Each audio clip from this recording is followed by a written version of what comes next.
quelque chose que je peux dire devant la caméra sans rougir. Oui. Il faut que je trouve quelque chose. Si je te dis bonjour Alexandra, comment ça va? Bah, si je te réponds bonjour. Abdeslam, ça va bien, je te remercie. Ça va? Oui, bon. Super. On va commencer par une petite interview, très légère. Allez. Donc, à quel moment as-tu su que tu aimerais faire ce travail?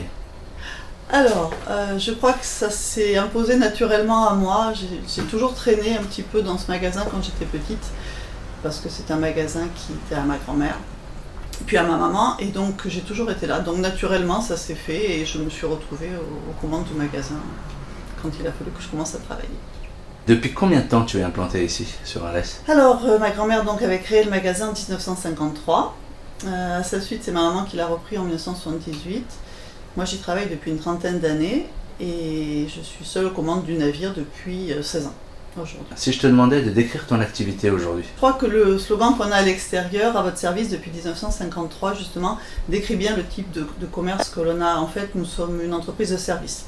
On s'occupe des gens, on les coucoune, on les chouchoute et puis on les conseille. C'est ça un petit peu notre travail. Comment vois-tu la relation client et que souhaites-tu lui apporter? Justement, chez nous, c'est un petit peu, comment je dirais, écouter, conseiller et fidéliser. Et je crois que ce triptyque-là, ECF, c'est un petit peu ce qui nous meut depuis toujours et c'est ce qui fait que les clients sont fidèles au magasin et reviennent.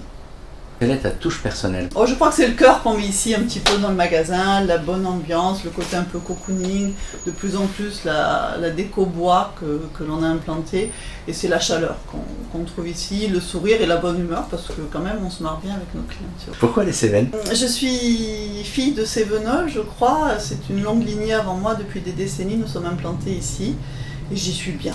Je m'y ressource bien, j'ai pas mal voyagé quand même, beaucoup bourlingué, mais jamais j'ai imaginé mettre le magasin dans un autre lieu qu'ici. Parce que je reviens toujours ici, c'est la base, tu vois, c'est les racines. Et j'aime bien, ça fait du bien. Mon activité ici, alors je te dirais que le commerce de cœur de ville, c'est pas le top depuis quelques années. C'est un petit peu compliqué à cause un petit peu du commerce électronique et puis également de toutes les enseignes qui poussent un peu à l'extérieur de la ville. Donc le client vient un petit peu moins au cœur de ville. Mais depuis quelques années, grâce un petit peu à, je dirais, la mutation du cœur de ville, grâce aux travaux qui ont été faits en ville, et la ville qui devient de plus agréable, les chalands se promènent à nouveau un petit peu plus ici.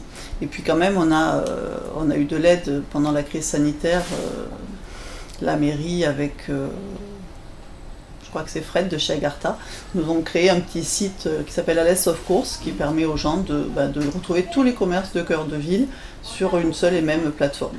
En plus, il y a ta page soutenant nos commerces locaux, ou c'est ça, c'est les producteurs locaux. Oui, producteurs, artisans. Qui fait que on revient un petit peu à la source et on revient un petit peu à la proximité.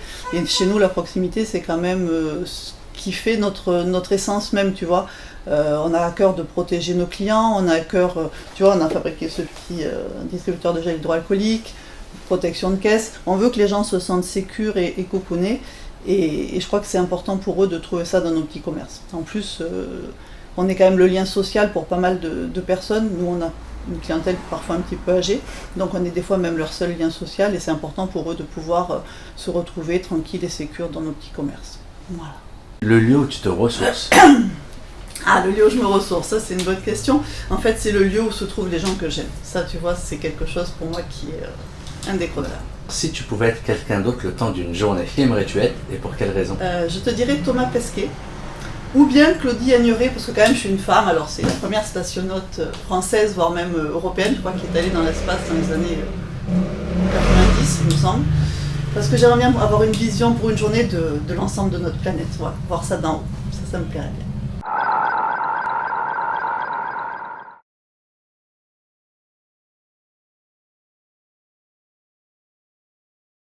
J'espère pouvoir convaincre tout le monde de la beauté de ce qu'on fait, de l'utilité de ce qu'on va faire pendant ces 15 jours.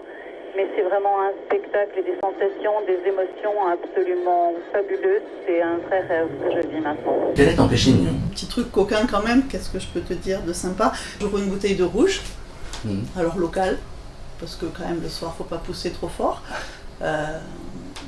Et une petite gorgée comme ça au boulot, ça me plaît bien, avant de le partager avec d'autres, voilà, en cachette à la maison. Je le goûte et j'aime bien ça. Alors on peut parler local, tu vois, Ouais.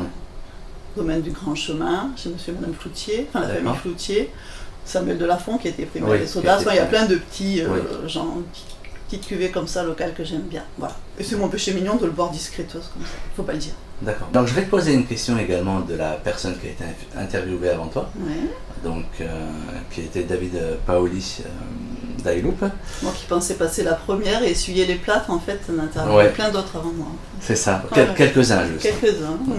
Alors sa question, Oui. je vais te la poser, c'est comment voyez-vous le monde 2.0 en termes de changement, d'évolution et... Je vais essayer d'être optimiste, parce qu'avec la crise sanitaire qu'on vient de passer, je crois que les gens ont peut-être une autre vision du monde aujourd'hui. Alors on va dire qu'ils vont prendre la mesure de ce qu'on fait à notre planète et de à quel point on l'abîme aujourd'hui, et peut-être essayer de la préserver davantage. De quelle manière, je ne sais pas trop, il y a tellement de choses à faire, mais si chacun à son niveau essaie de participer et de préserver la planète, on devrait s'en sortir, j'espère. Non, ce que je te propose, c'est de poser toi une question à ton tour, à la Ah. prochaine personne interviewée. Et je peux savoir qui c'est, une fille, un homme? Non, ce qui est amusant en fait, Ah, c'est de ne c'est pas ça, on savoir sait pas. justement. D'accord. Et que la personne ait la surprise. Quelque chose de rigolo. Est-ce qu'ils sont plutôt caleçons ou string?